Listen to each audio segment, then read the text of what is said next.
சத்தியமங்கலம் வனப்பகுதியில் வனக்குட்டைகள், வேட்டை தடுப்பு பணிகள் போன்றவற்றை தீவிரமாக மேற்கொள்ளப்பட்டதன் பலனாக அங்குள்ள புலிகள் காப்பகத்தில் வன விலங்குகளின் எண்ணிக்கை கணிசமாக அதிகரித்துள்ளது.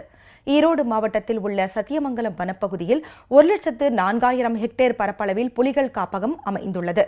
பவானிசாகர், தலமலை, டிஎன் பாளையம், ஆசனூர், தாளவாடி உள்ளிட்ட 7 வனச்சரகங்களை கொண்ட இந்த காப்பகத்தில் மழைக்கால வனவிலங்குகள் கணக்கெடுப்பு பணி நடந்து முடிந்துள்ளது.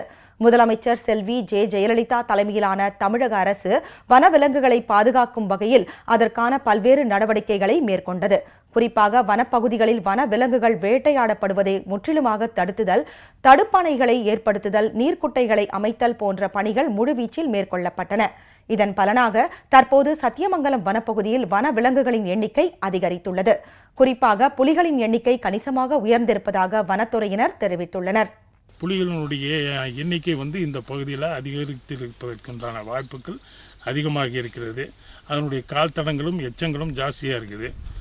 நாங்கள் பெட்ரோலிங்கெல்லாம் போகிறோம் அப்படிங்கிற நேரத்தில் மாமிச உண்ணிகளும் தாவர உண்ணிகளின் விலங்கினங்களும் மிக அதிக அளவில் பெருத்திருக்கின்றன. இந்த கணக்கெடுப்பில் இது தெரிஞ்சிருக்குது.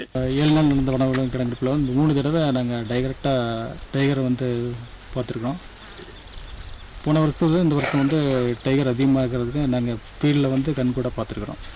தலைமலை பீட்டில் ரெகுலராக நாங்கள் பேட்ரோலிங் போயிட்டுருக்குறோம்.